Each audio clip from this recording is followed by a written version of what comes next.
So the second verse of that song, number 12, that we had sang, says, "Gracious God, I come before thee, come thou also down to me. Where we find thee and adore thee, there a heaven on earth must be." Revelation says, "Behold the kingdom, behold the dwelling place of God is with man." And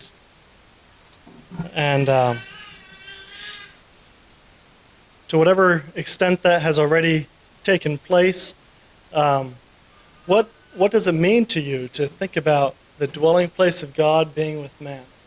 You know, what if you think about God becoming a man? Like the most glorious part of the incarnation is that heaven came down. And if we allow ourselves to imagine what that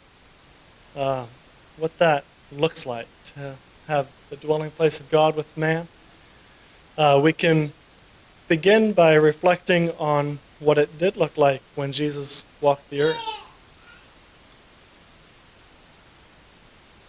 And in that experience, it's a little different than what I would otherwise imagine. Because when I think about the dwelling place of God being with man, and I read that in the book of Revelation, I think of that as in some kind of futuristic way, that hasn't yet happened. And I do question whether that's a proper understanding of it. Because the dwelling of God has been with man in the incarnation of Jesus. And in Hebrews, there's a really, really fascinating verse that breaks some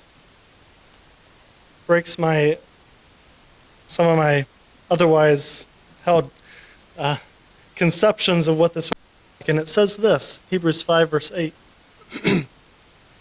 Though he was a son, yet he learned obedience by the things which he suffered. Because in the construct that I would come up with, in my imagination, the dwelling of God being with man would be that God would prevent suffering. And that somehow things that like sorrow and suffering would be done away with. And that is what it would look like when the dwelling of God is with man. But yet when God was dwelling with us in person, it wasn't that way. And he actually learned obedience by suffering.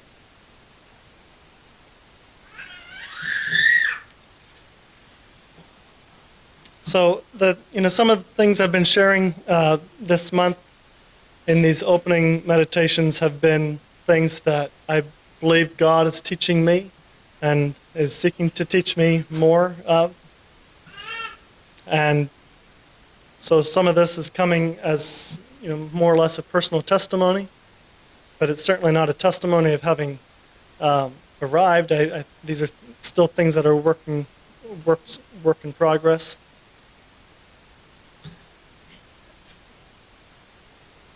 But is it possible that as we seek to sanctify God in our hearts, that when we learn to love God first, above all else, that some other things become sanctified too? Does anybody know what it was? Like specifically, what was it that Moses did that kept him from taking people into the land of Canaan? What did God say was the reason Moses could not enter Canaan with the people? Right. Well, that was the incident. Like that's what he did. But what's really fascinating and sobering to me is to read that passage in Numbers 20. And it says, when God actually came to reprove him. Here, I'll just read it to you. So, So that's the correct account, that Moses struck the rock rather than speaking to it. He said to the people, "Hear me, you disobedient ones. Must we bring water for you out of this rock?" Moses then lifted his hand and struck the rock twice with his rod. The water came out abundantly, and the congregation and their cattle drank. But the Lord spoke to Moses and Aaron. Listen. "Because you did not believe me to sanctify me before the children of Israel, therefore you shall not bring this congregation into the land I am giving them." This was the water of contention, because the children of Israel scoffed before the Lord, and he was sanctified among them. So what God actually laid a finger on was the fact that Moses did not sanctify him to the people. Wow. That is, it's amazing to me. And as I have been seeking to sanctify God in my heart and to love him first, I noticed that some other things also become sanctified. And that is that, and again, this work in process, but suffering became sanctified. Whereas suffering was a despicable thing and something to be resisted,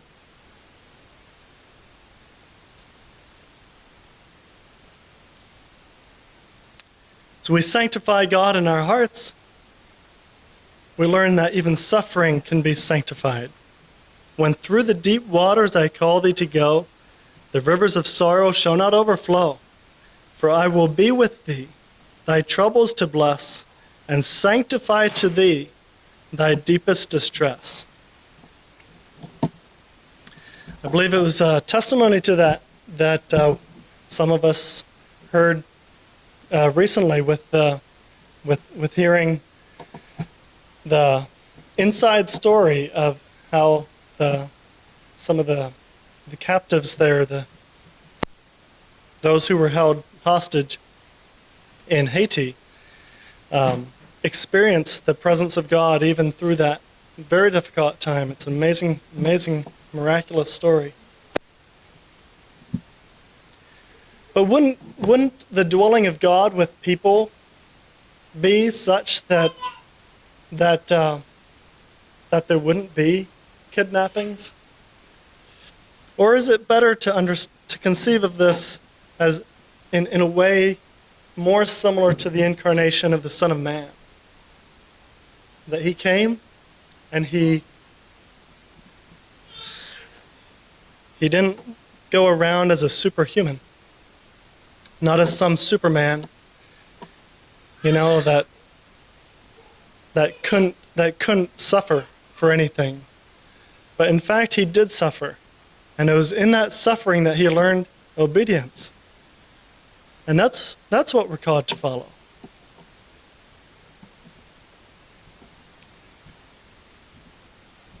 There's another thing about suffering that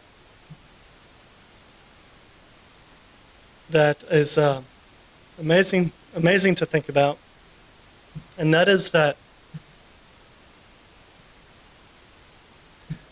in suffering, and let's start with the simple things we can identify with. In suffering there is healing. Like after suffering there is healing. Immediately maybe our minds go to the chronic cases, the incidents of no healing and so on and so forth. But the fact of the matter is that everyone here, no doubt has many times been healed. And we ought to attribute that to God. Because in Psalm 103, Psalmist says, "Bless the Lord, O my soul, and forget not all his rewards, who is merciful to all your transgressions, who heals all your diseases, who redeems your life from corruption, who crowns you with mercy and compassion, who satisfies your desire with good things, and your youth is renewed like the eagles." Among that whole list there, I read, "who heals all your diseases." And some may believe that that means that we are warranted healing for all of our diseases. I believe it may be better understood that all the diseases that we're healed from, he healed them. He heals all your diseases. And there's no disease we've ever been healed from that wasn't the hand of God. But isn't it amazing that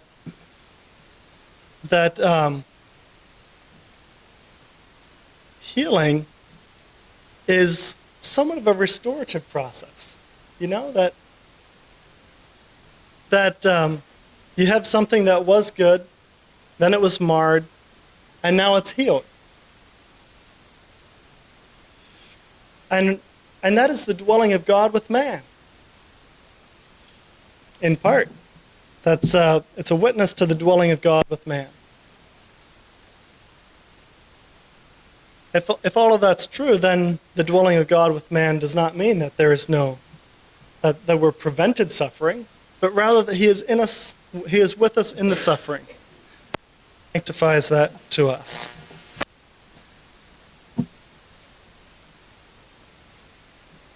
Another way that suffering can be sanctified to us is to realize its effect by all caring and all wise Father, even husbandman. God is a husbandman. In the vineyard analogy, God is the husbandman. And what's he do when he's planting? Is he destroying? No. He is sanctifying. He is taking necessary steps to actually bring more fruit. And so we actually recognize that the suffering that we endure, even if it's of our own ignorance or things that we bring upon ourselves, God allows even those things to be a means through which we can see, a means of sanctification, I might just say. And in Psalm 119, there's about 5 references to this, 4 or 5, where the psalmist says that if it were not that you had afflicted me, I would have gone astray. And when we come to recognize that we would have gone astray. I would have gone astray if God had not afflicted me. The Septuagint, the word afflicted is actually rendered humiliated, which I think is not a contradiction. I believe that they very much carry the same understanding. That in my humiliation, God has actually shown himself. What an amazing thing it is. Is that the dwelling of God with man?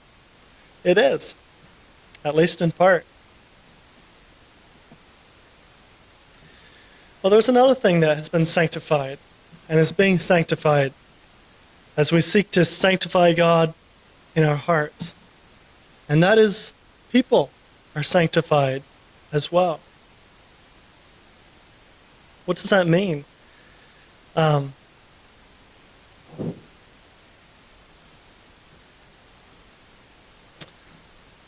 Moses did not sanctify God, and how did that actually look? How did that play itself out? He said, listen, you rebels. I think it's similar to that in the ESV. Listen, you disobedient people. You want us to draw water for you out of this rock? Why did Moses have such a terrible perspective of the people?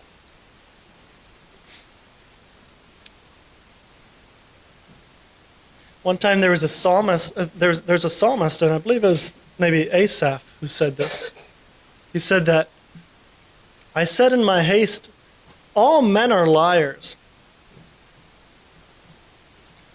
Well, are people disobedient? Are people rebels? Are people liars? Yeah, we do see that. But as people become sanctified in my heart, the effect is that contempt is exchanged for compassion.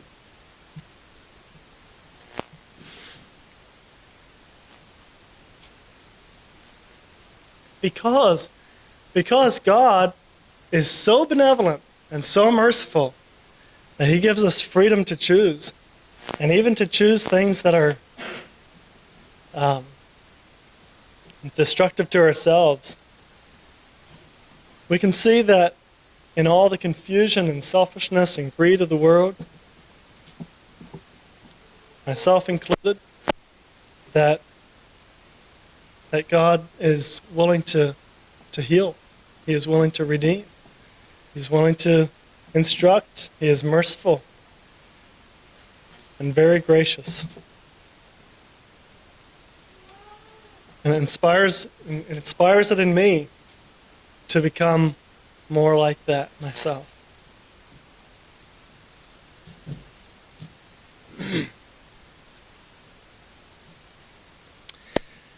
That's about all that I have to share.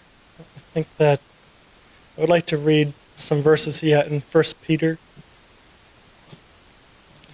After this, maybe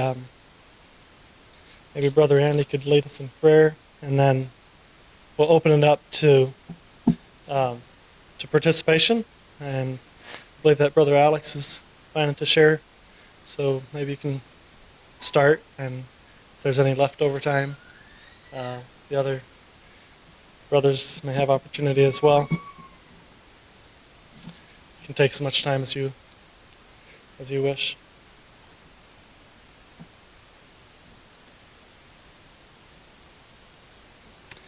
The book of 1 Peter, in every chapter of it, Peter is talking about how to view suffering.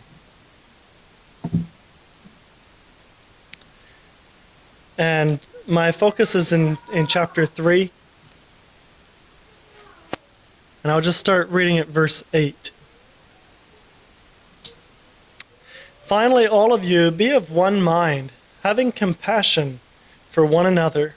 Love as brothers, be tender-hearted, be courteous, not returning evil for evil or reviling for reviling, but on the contrary, blessing, knowing that you were called to this, that you may inherit a blessing. For he who would love life and see good days, let him refrain his tongue from evil and his lips from speaking. Let him turn away from evil and do good. Let him seek peace and pursue it. The eyes of the Lord are on the righteous, and his ears are open to their prayers. But the face of the Lord is against those who do evil. And who is he who will harm you if you become followers of what is good? And I'll just pause right there and think about what that verse might mean to us. Who is he who will harm you if you become followers of what is good? Does that mean that we live in a pain-free existence? No, it's not. It's not to say that we will not be harmed or will not be hurt, but who will harm us? Like who will destroy us? This is very similar, in fact, to Paul's statement in Romans 8, where he says that all things work together for the good to those who love God. Who is he who will harm you if you become followers of what is good? But even if you should suffer for righteousness' sake, you are blessed.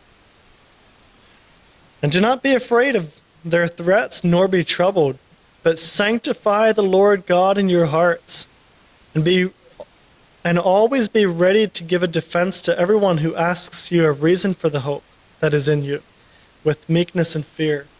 having a good conscience that when they defame you as evildoers, those who revile your good conduct in Christ may be ashamed. For it is better, if it is the will of God, to suffer for doing good than for doing evil. You know, what is the most precious thing in our lives? I don't mean that as some kind of trick question. Maybe there's several things that should make that list. But in 1 Peter chapter 1, he says that your faith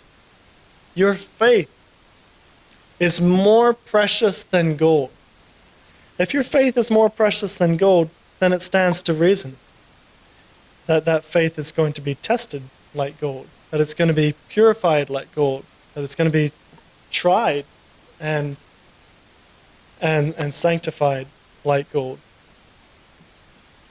And so we can recognize that in suffering there is something more beautiful that's coming out.